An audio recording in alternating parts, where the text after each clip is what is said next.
And our today's lecture is on prostate IMRT SBRT, and our speakers are excellent Dr. Mark Buyanovsky and Joe Bernhardt. Dr. Buyanovsky is a full professor here at Stanford and a director of GU Cancer Service.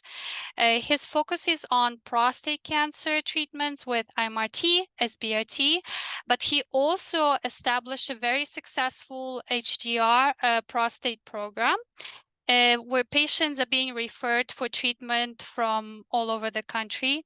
He's also a prolific researcher, publishing more than 230 manuscripts and conference proceedings. And he recently became a fellow of ASTRO. Congrats, Mark. And Joe Bernhardt is our awesome dosimetrist. Fun fact about Joe, that he's currently working for us completely remotely from Pennsylvania. And Joe will be showing us a radiotherapy process for prostate IMRT SBRT from CT sim to planning and then treatment. But first, we'll start with clinical lecture by Dr. Buyanovsky. Take it away, Mark, and please stay for questions after Joe's presentation. I'll stop sharing.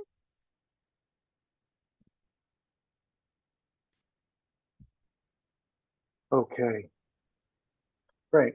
Thank you, Natalia.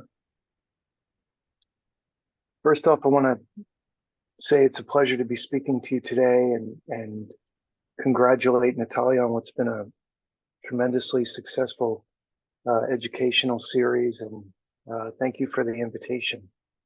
So today I will be talking to you about prostate cancer, largely with a focus on external radiation, hypofractionation, and SBRT.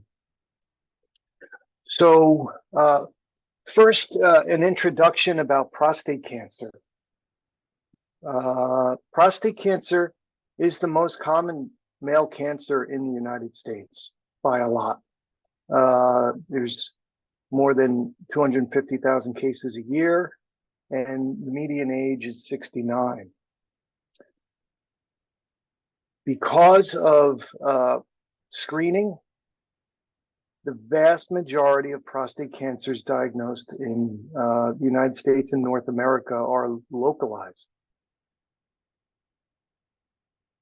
confined to the prostate or prostate area. A minority are detected with either regional or distant metastasis. And best estimates to date are around 5%. Prostate cancer patients survive a long time. Survival is long in prostate cancer. Patients have very long runways.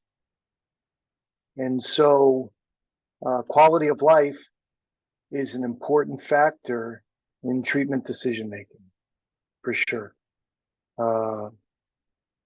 Urinary quality of life, bowel quality of life, hormonal quality of life, and general activity is an important factor for patients. Alternatives to surgery, given the toxicity, mostly erectile dysfunction and urinary incontinence, is highly desirable. People want to know about what other opportunities they have to maintain quality of life, preserve quality of life, and minimize side effects from treatment. Access to treatment and convenience of treatment are also very important factors that patients consider and want to know about when learning about what their options are for prostate cancer. There seems to be a general concern about overtreatment. Big part of the consultation for prostate cancer patients is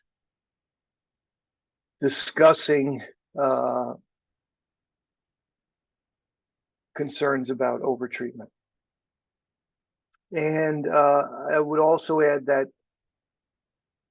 this issue is further complicated by often multiple decision makers being involved.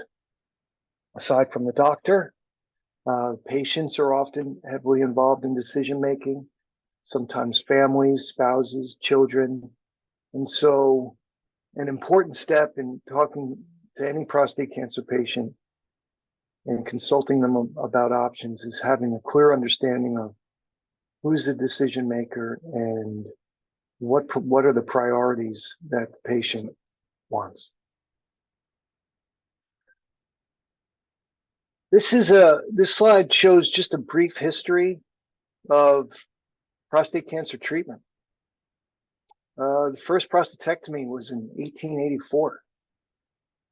And radiation was first used in 1913. It was a transurethral radiation implant with radium. So a brachytherapy-like procedure.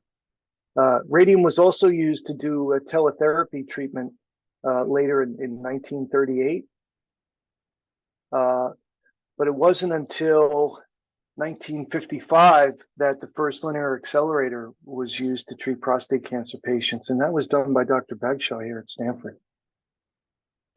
The first proton therapy was used as early as 1978 at Harvard by Dr. Shipley using an experimental laboratory machine with the transperineal approach. And shortly after that, higher energy linear accelerators were available. Conformal radiotherapy techniques were pioneered by Steve Eibel and Jerry Hanks. And IMRT was introduced shortly thereafter in 1996. And stereotactic body radiotherapy later in 2003. That was also done here at Stanford when Dr. King was here. So that's just a brief timeline bringing us up to today. The first fundamental step in assessing prostate cancer is doing a risk analysis. And so all treatment, non-surgical treatment for prostate cancer is risk adapted, where higher risk disease is treated with intensification. Dose intensification, radiation dose intensification, intensification with hormone therapy, and sometimes intensification with volume or expanding volume. And the cancer-related factors that go into this risk assessment, and most importantly, is the International Society of Urologic Pathology group grade. So this is the grade of the cancer. It predicts its ability to spread. This is the strongest predictor of spreading. And by spreading, there's two types of spreading. There's spreading by what I call rooting, which is extraprostatic extension, whether that's extracapsular penetration through the capsule of the prostate or into the seminal vesicle. So that's rooting. And then there's what I tell patients I call traveling, which is metastasizing, which we all know can go to bone or regional lymph nodes. And traveling regional lymph nodes usually occurs in an ordered way, where it's to the pelvic and then the retroperitoneum and then beyond. A second important factor in the risk analysis is the TNM stage, which is largely defined through the American Joint Committee on Cancer, along with the UIC, Union Internationale Cancer. And this is revised periodically and consists of three essential elements: the tumor stage, the nodal stage, and the M stage, hence TNM. And so when I was explaining earlier that the vast majority of cancers are localized to the prostate, or non-metastatic. That means that they are N0, M0. And the tumor stage can either be non-palpable disease detected by screening PSA, which is T1C. There can be small palpable disease like T2A or T2B, which just subdivides whether a whole lobe or half a lobe is involved with tumor, or T2C, which is both sides. T3 and T4 disease designates extraprostatic disease, invasion into the seminal vesicle or through the capsule. T4 disease involves the bladder, and that's a kind of a rare event here in the United States, given the heavy use of screening. We do see it, but it's uncommon. A question I get a lot about staging has to do with the use of imaging. And so what's important is that imaging is used in the risk assessment. It's a clue. For example, if you had a patient who was screened with an MRI and it showed extracapsular penetration or involvement of the seminal vesicle, you would want to risk adapt treatment accordingly. But strictly speaking, at the current moment, tumor registries that follow the AJCC TNM stage report staging based on the DRE alone. And so there are circumstances where you may not feel the extraprostatic extension, but that doesn't mean you want to ignore it. You would want to risk adapt your treatment appropriately. So radiographic imaging, I talked about MRI. MRI is the second most common way prostate cancer is screened in the United States right now.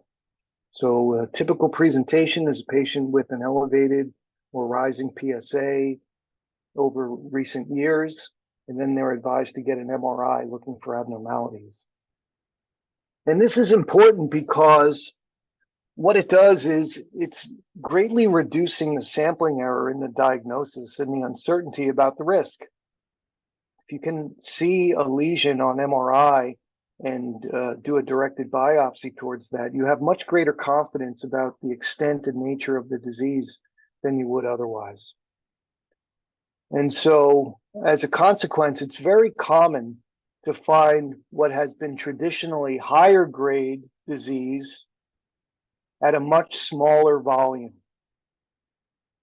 For example, a patient with a PSA of 4 to 5, which is very low, 4 is usually a cutoff for even doing a biopsy, who has an MRI that shows an abnormality, and then that abnormality is specifically biopsied using an ultrasound MR fusion biopsy, you might find a very small intermediate grade cancer, which is not going to be the same intermediate grade cancer that you'll read about in papers from 10 or 20 years ago. And so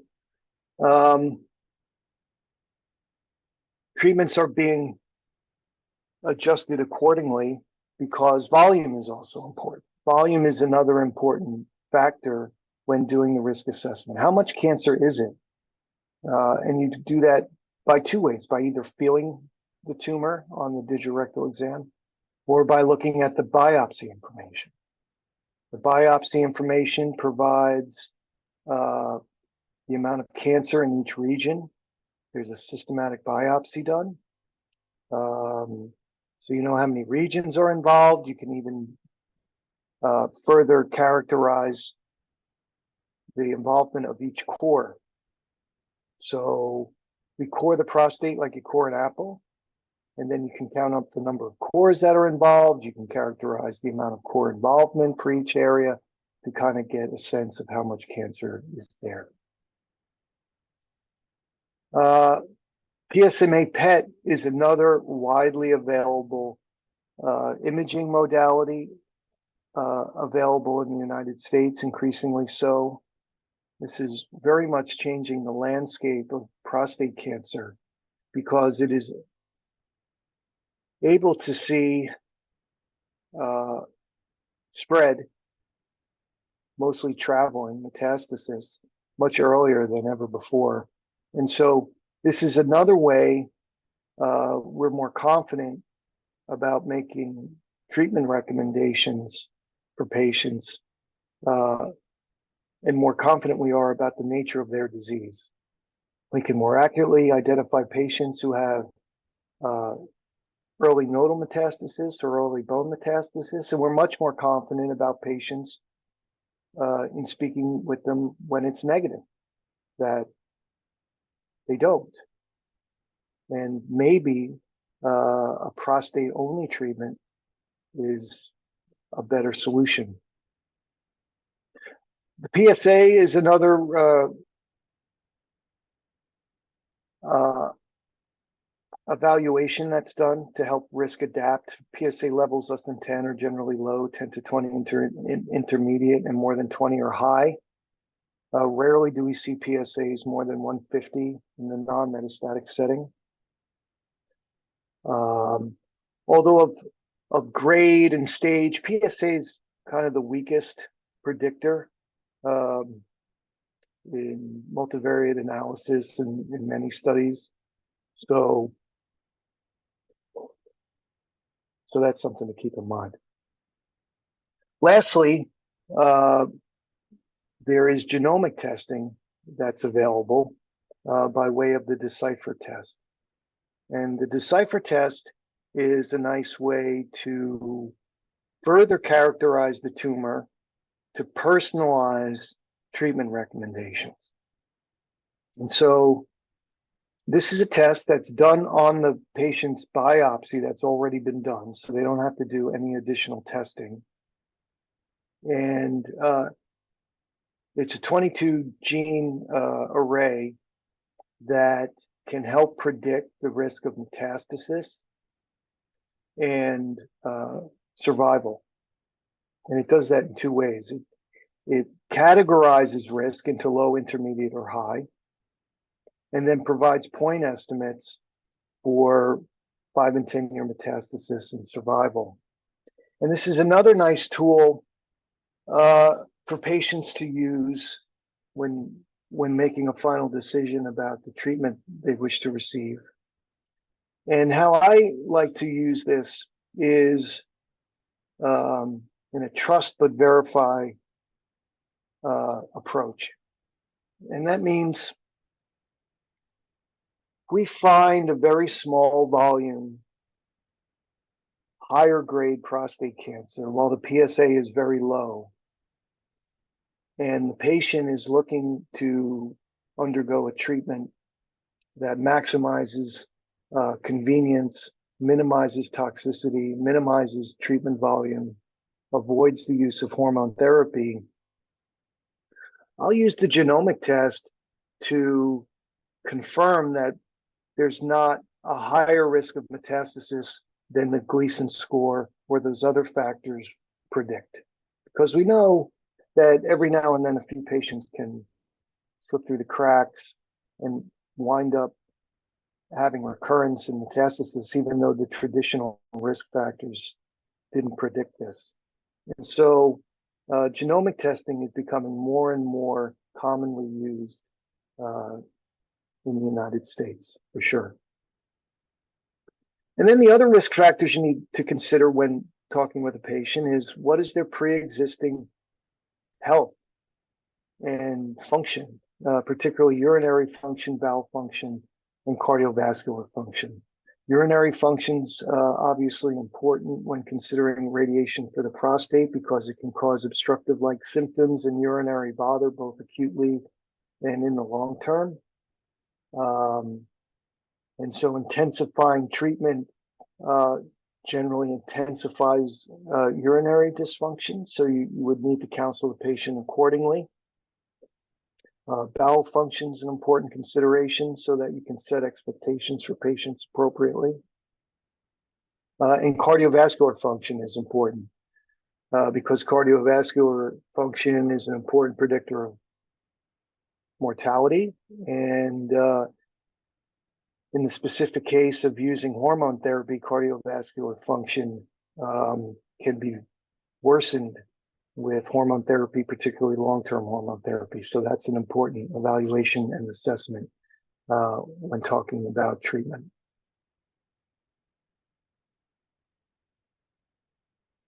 And so what treatments are we talking about? So this is the menu of treatment that we consider when consulting with a patient with prostate cancer. And there are three tiers. Basically, there's internal radiation and prostate brachytherapy.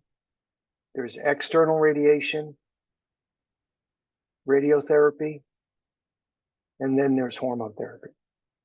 And so these are the tools that you have available. At Stanford, we use a temporary high-dose rate brachytherapy technique for internal radiation. This is ideal and preferred, given its precision and accuracy. It's a procedure that's done in the operating room under general anesthesia while the patient is paralyzed and immobilized. Hollow needles that serve as channels are implanted into the prostate through a transperineal technique. And a single seed, retrievable, goes in and out of each needle temporarily over about 10 minutes, delivering the radiation. And so this eliminates concerns about seed migration and seed placement, and is convenient outpatient procedure where patients don't have to go home with any radiation, and rectal doses are lower. External radiotherapy comes in three varieties: conventional fractionation, moderate hypofractionation, and ultra hypofractionation. I'm going to focus some of this talk on ultra hypofractionation, and then there's hormone therapy. So hormone therapy can be delivered in short-term, long-term, or long-term with oral intensification in the cases of patients with high-grade ISUP grade 5 disease, nodal metastasis, or oligometastasis. This is just an illustration of the first LINAC-based radiotherapy technique used here at Stanford, published back in 1965. And it's really the basis for all radiotherapy is creating conformality. And so obviously, ARCs are a very popular way to create conformality today with volumetric arc-based therapy, and this was known and employed many decades ago. And so this is the first real principle that allows for altered fractionation and hypofractionation, is the increased, improved ability for conformality.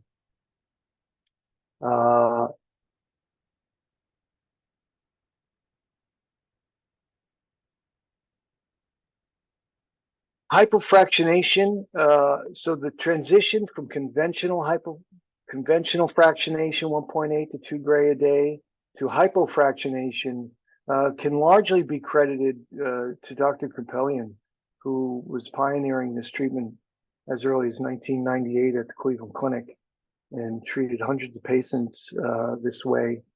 And only in recent years has really begun to gain a lot of traction here in the United States as a common and well-accepted practice standard. But this has largely been through efforts of improved localization, image guidance, and tracking, motion tracking. Ultra hypofractionation the first reported use of ultra hypofractionation goes back to Lloyd Davies in 1990, where he treated patients with 36 gray and 6 fractions, using fairly basic 3-field, 4-field, or rotational techniques. And so I mention this not only out of historical context, but also one where it provides some context and hopefully reassurance that Hypofractionation, whether it be moderate hypofractionation or ultra hypofractionation, can be done and has been done safely with much less technology than we have available to us today. And so I hope that gives all of us confidence to use this for our patients when appropriate, given the vast tools we have available to us today with regards to image guidance and tracking. This is just a slide showing a comparison of various radiotherapy techniques and brachytherapy techniques. On the left is like a traditional step and shoot VMAT technique. The two on the upper right are intensity modulated protons and heavy particles. SBRT is on the left, LDR in the middle, that's low dose permanent brachytherapy, and on the right, temporary high dose rate brachytherapy. And so the take home message here is that there's increasing concentration of radiation across the spectrum here. And so when we're doing a risk adapted assessment and we're confident that we have a patient who has prostate only disease, then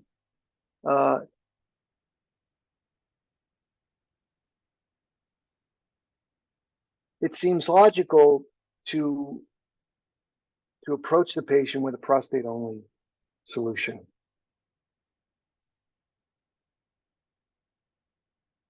The two most commonly used prostate only solutions we use at Stanford are temporary high dose rate brachytherapy and prostate SBRT.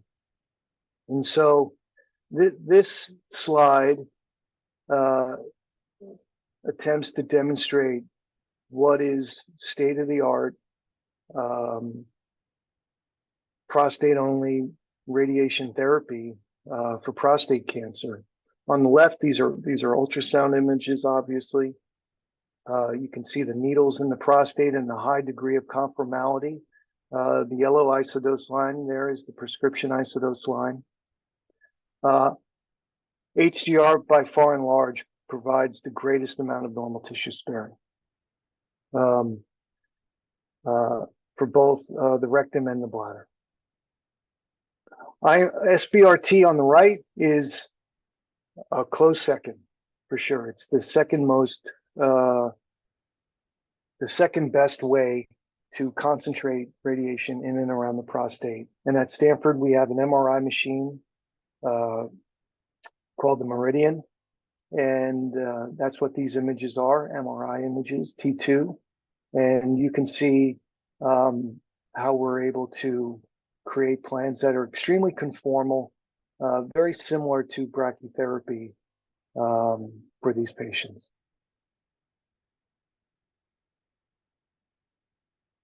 I often get asked, what's the difference? Why choose one over the other? And there are some obvious reasons. There are patients who maybe aren't suitable candidates for going to the operating room or don't wish to go to the operating room.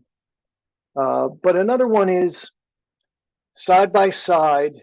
I think HDR provides a little bit more treatment intensification. And I'm trying to illustrate that here in this slide by comparing the dose volume histograms for the PTV. And on the top one is SBRT. The dose we prescribe here at Stanford is 8 gray and 5 fractions every other day. Every other day technique is used to minimize acute toxicity.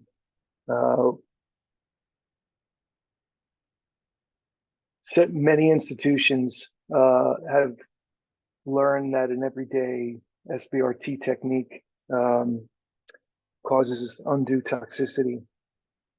We mitigate this toxicity, urinary obstructive and irritative symptoms for both SBRT and HDR proactively.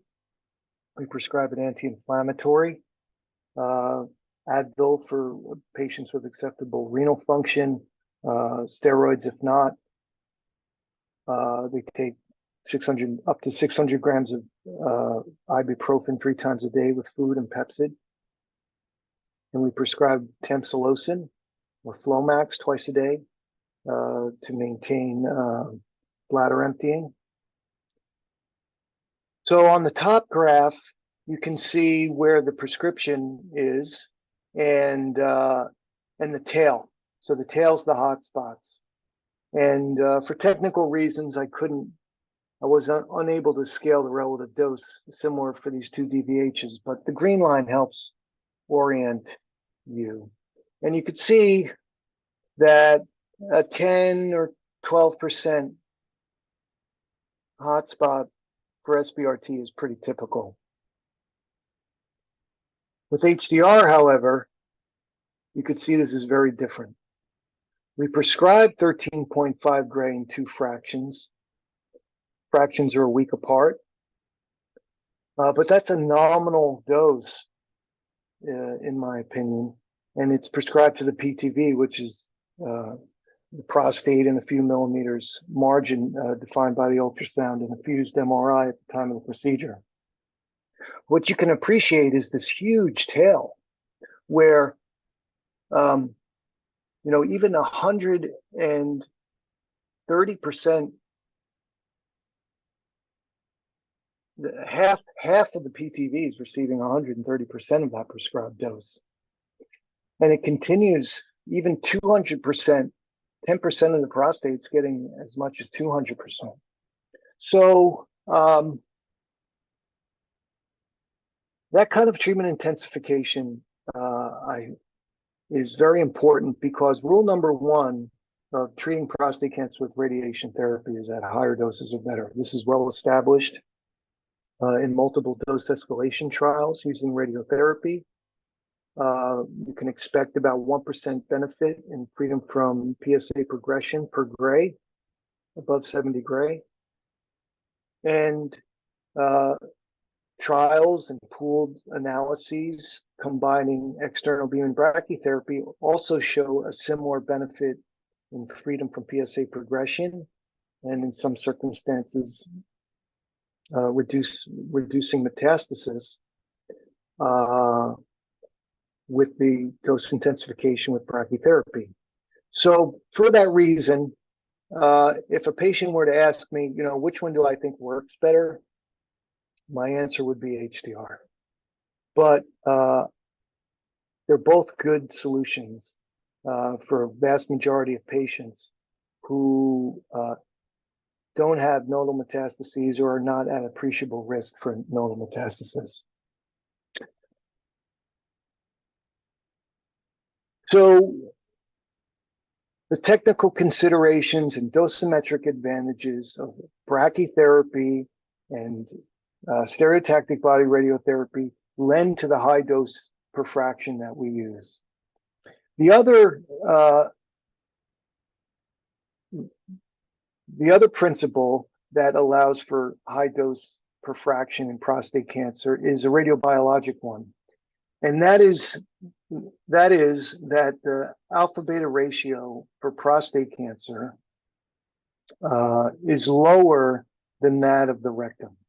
And the alpha beta ratio is simply the number where the linear and quadratic components to the cell killing in the linear quadratic model are equivalent.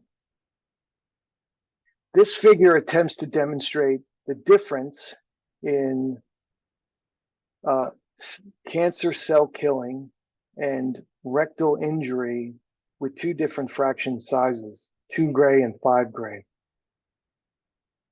And what it shows is that in the brown, the rectum,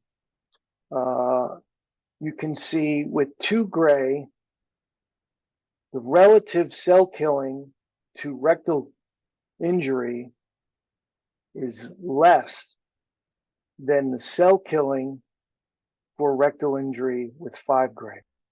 So in other words, the prostate cancer cell killing is higher for the rectal injury as the fraction size goes up. And so that's what's enabling moderate and ultra hypofractionation. This has been confirmed in multiple phase 3 randomized trials of moderate hypofractionation, that it's at least as good as conventional fractionation without additional toxicity. It's also been confirmed in randomized trials with ultra hypofractionation. The hypo-RTPC trial compared 70.27 gray and 7 fractions to 78 and 39 fractions, showing non-inferiority in terms of PSA control.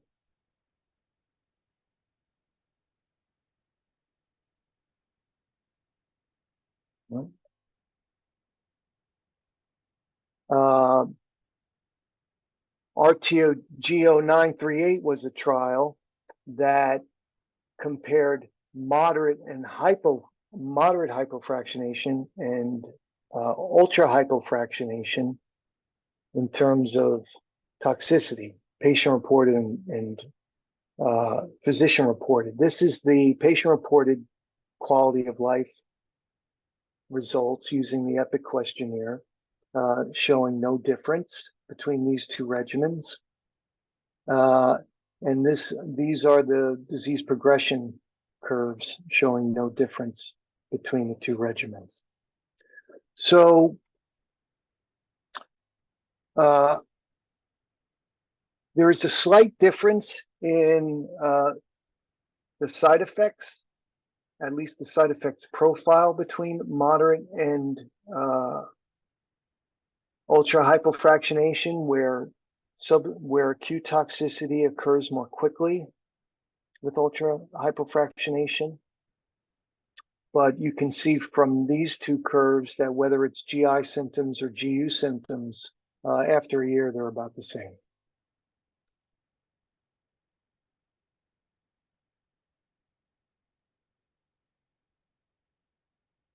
NRG Oncology GU005 is a trial that has closed to accrual, that is testing whether or not there's a difference between moderate hypofractionation and ultra hypofractionation, with the hypothesis that SBRT is better. And the results of this trial are expected to be reported in March 2024. So you can look forward to that.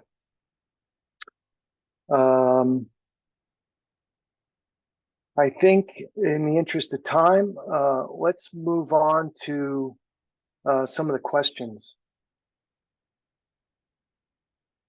Natalia, Mark, are you ready for that? Yeah, Mark, you can talk about Mirage trial because it's quite interesting if you want. Okay, so sure. The last thing I can talk about is the Mirage trial. The Mirage trial is a trial of SBRT. And it's not testing doses, but it's testing techniques. And the two techniques that it's comparing is a CT-based technique and a MRI-based technique, where MRI is used for the localization and intrafraction motion management using Cine MRI. And what the investigators found was that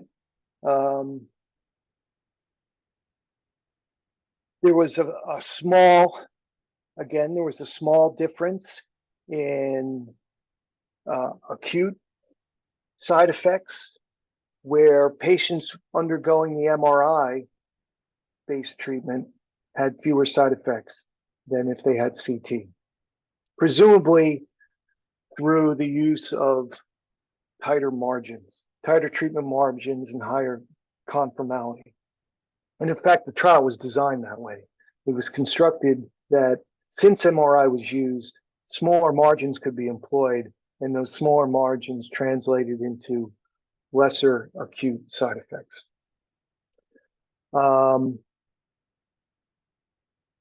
So that's, they also but these side effects resolved after a few months. But nonetheless, that's a good thing for patients.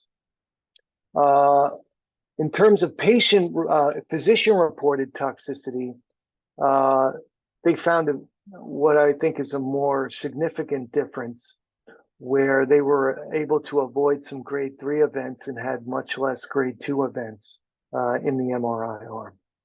So I think more evidence supporting the general principle that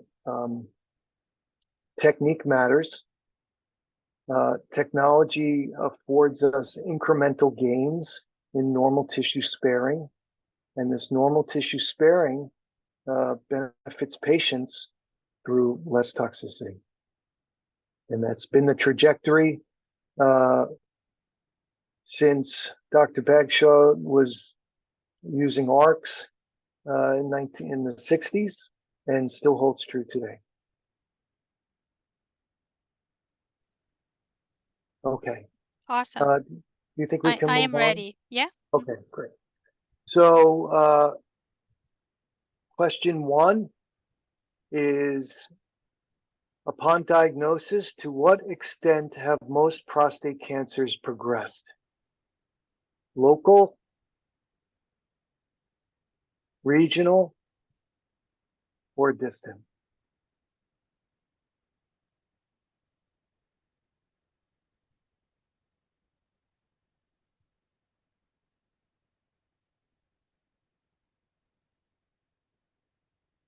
Okay. So would you like me to review the answer, Natalia? Yeah, if you want. Yeah. Yeah. So the answer is local. This is our experience here in the United States. Only about 5% of patients present with either nodal or metastatic disease at presentation.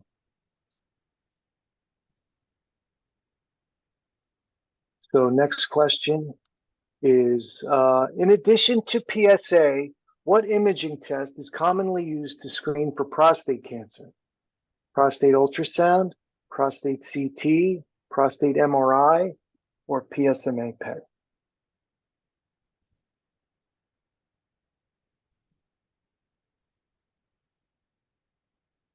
Okay, excellent. 84% of people, participants said prostate MRI, and that's correct. That's right, and it's a big modern change, is the wide use of MRI. Okay, next question is, what fractionation does SBRT use? Conventional fractionation, moderate hypofractionation, or ultra hypofractionation?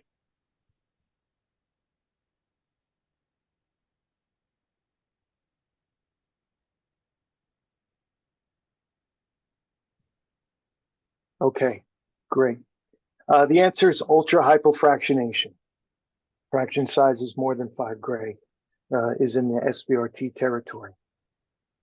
Okay, and final question. SBRT is based on what biologic principle? The alpha beta for prostate cancer is greater than the alpha beta of the bladder. The alpha beta of prostate is less than the alpha beta of bladder. The alpha beta of prostate is greater than the alpha beta of the rectum, or the alpha beta of prostate is less than the alpha beta of the rectum.